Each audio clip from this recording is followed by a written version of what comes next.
और प्रधानमंत्री नरेंद्र मोदी आज राजस्थान के सिरोही जिले के आबू रोड स्थित ब्रह्म कुमारी संस्थान के शांतिवन में जल जन अभियान में पीएम मोदी उद्घाटन कर रहे हैं, उसको संबोधित कर रहे हैं। ये कार्यक्रम जल शक्ति मंत्रालय और ब्रह्म कुमारी संस्थान के संयुक्त तत्वावधान में आयोजित किया जा रहा है। ओम शांति।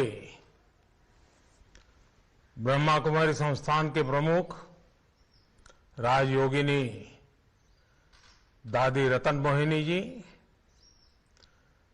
मंत्रिमंडल के मेरे साथी गजेंद्र सिंह शेखावत जी, ब्रह्मा कुमारी संस्था के सभी सदस्यगण, अन्य महानुभाव, देवी और सज्जनों, मुझे खुशी है कि ब्रह्मा कुमारी द्वारा शुरू किए गए जल जन अभियान के शुभारंभ पर मैं आप सबसे जुड़ रहा हूं। आप सबके बीच आना, आपसे सीखना, जानना, समझना हमेशा ही मेरे लिए एक सुखद अनुभव रहा है। स्वर्गीय राजयोगिनी दादी जानकी जी से मिला आशीर्वाद मेरी बहुत बड़ी पूंजी है। मुझे याद है 2007 में दादी प्रकाश मणि जी के ब्रह्मलोक गमन पर मुझे आबू रोड आकर श्रद्धांजलि देने का अवसर मिला था। बीते वर्षों में ब्रह्म कुमारी बहनों के कितने ही स्नेहिल निमंत्रण मुझे अलग अलग कार्यक्रमों के लिए मिलते रहे हैं। मैं भी हमेशा प्रयास करता हूं कि इस आध्यात्मिक परिवार के सदस्य के रूप में आपके बीच आता जाता रहूं। 2011 में अहमदाबाद में फ्यूचर ऑफ पावर उस कार्यक्रम में मुझे आने का मौका मिला था। 2012 में संस्थान की स्थापना के 75 वर्ष से जुड़ा कार्यक्रम हो, 2013 में संगम तीर्थधाम का कार्यक्रम हो, 2017 में ब्रह्मा कुमारी संस्थान का 80वां स्थापना दिवस हो, या फिर पिछले वर्ष आजादी के अमृत महोत्सव से जुड़ा स्वर्णिम भारत का कार्यक्रम हो। मैं जब भी आपके बीच आता हूं, आपका स्नेह, आपका यह अपनापन मुझे अभिभूत कर देता है। ब्रह्मा कुमारी से मेरा यह संबंध इसलिए भी खास है क्योंकि स्व से ऊपर उठकर समाज के लिए सर्वस्व समर्पित करना आप सभी के लिए आध्यात्मिक साधना का स्वरूप रहा है। साथियों, जल जन अभियान एक ऐसे समय में शुरू हो रहा है जब पानी की कमी को पूरे विश्व में भविष्य के संकट के रूप में देखा जा रहा है। 21वीं सदी में दुनिया इस बात की गंभीरता को समझ रही है कि हमारी धरती के पास जल संसाधन कितने सीमित है। इतनी बड़ी आबादी के कारण वाटर सिक्योरिटी भारत के लिए भी एक महत्वपूर्ण दायित्व है, हम सबकी साझी जिम्मेवारी है। इसलिए आजादी के अमृत काल में आज देश, जैसा हम कहते हैं ना, जल है तो कल है, तो जल को कल के रूप में देख रहा है।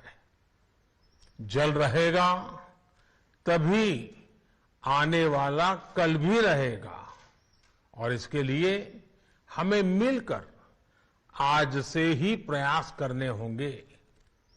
मुझे संतोष है कि जल संरक्षण के संकल्प को अब देश एक जन आंदोलन के रूप में आगे बढ़ा रहा है। ब्रह्मा कुमारी के इस जल जन अभियान से जन भागीदारी के इन प्रयासों को नई ताकत मिलेगी। इससे जल संरक्षण के अभियान की पहुंच भी बढ़ेगी, प्रभाव भी बढ़ेगा। मैं ब्रह्मा कुमारी संस्था से जुड़े सभी वरिष्ठ मार्गदर्शकों का, इसके लाखों अनुयायियों का हृदय से अभिनंदन करता हूं।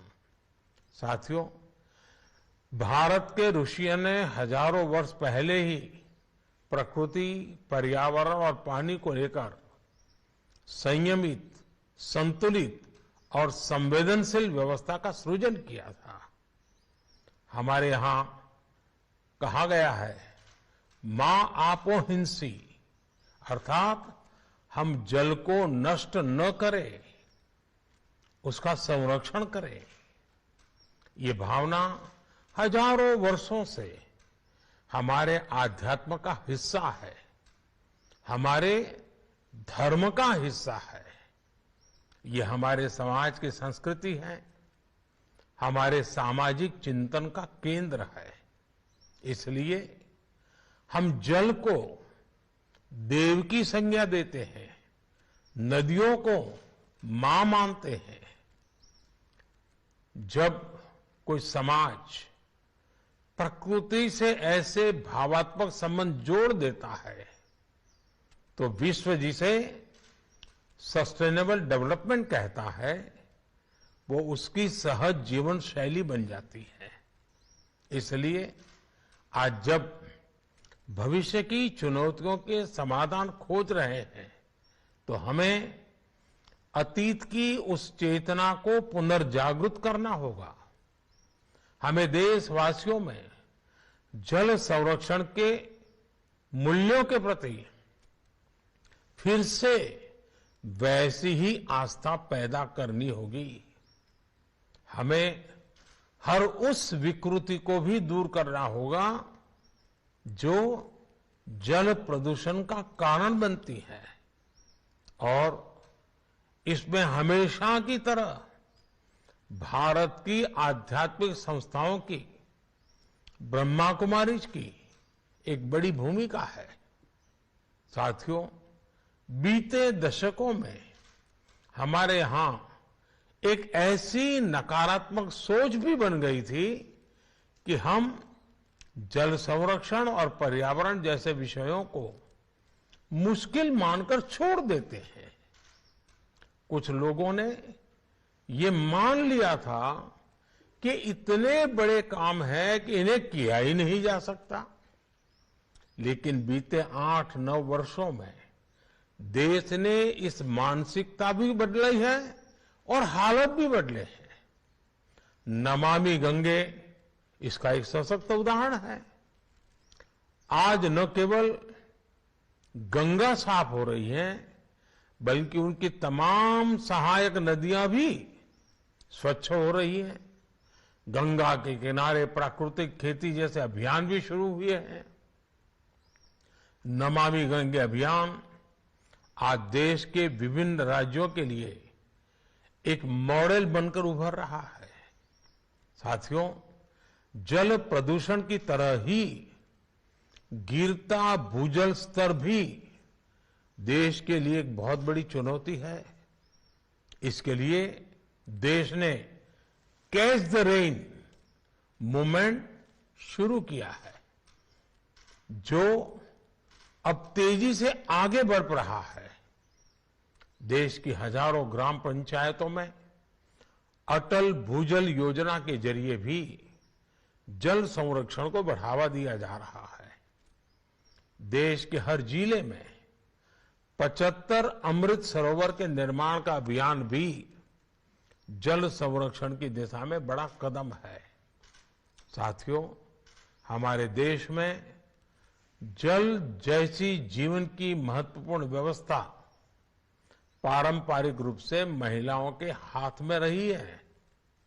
आज देश में जल जीवन मिशन जैसी महत्वपूर्ण योजना का नेतृत्व भी पानी समिति के माध्यम से गांव में हमारी माता बहनें ही कर रही हैं। हमारी ब्रह्मा कुमारी बहनें यही भूमिका देश के साथ साथ वैश्विक स्तर पर भी निभा सकती है। जल संरक्षण के साथ साथ पर्यावरण संबंधी इससे जुड़े सभी विषयों को भी हमें उतने ही मुखरता से उठाना होगा। खेती में पानी से संतुलित उपयोग के लिए देश ड्रिप इरिगेशन जैसी टेक्नोलॉजीज को बढ़ावा दे रहा है। आप किसानों को इसके ज्यादा से ज्यादा प्रयोग के लिए प्रेरित करें। इस समय भारत की पहल पर पूरा विश्व इंटरनेशनल मिलेट ईयर भी मना रहा है। हमारे देश में मिलेट्स जैसे श्री अन्न बाजरा, श्री अन्न ज्वार सदियों से खेती और खान पान का हिस्सा रहे हैं। मिलेट्स में पोषण भी भरपूर होता है और उनकी खेती में पानी भी कम लगता है। इसलिए ज्यादा से ज्यादा लोग अपने भोजन में मोटे अनाजों को शामिल करें। आप इसके लिए उन्हें बताएंगे तो इस अभियान को ताकत मिलेगी और पानी का संरक्षण भी बढ़ेगा। मुझे भरोसा है हमारे आपके ये साझा प्रयास जल जन अभियान को सफल बनाएंगे। हम एक बेहतर भारत और बेहतर भविष्य का निर्माण करेंगे। आप सभी को एक बार फिर बहुत बहुत शुभकामनाएं। ओम शांति।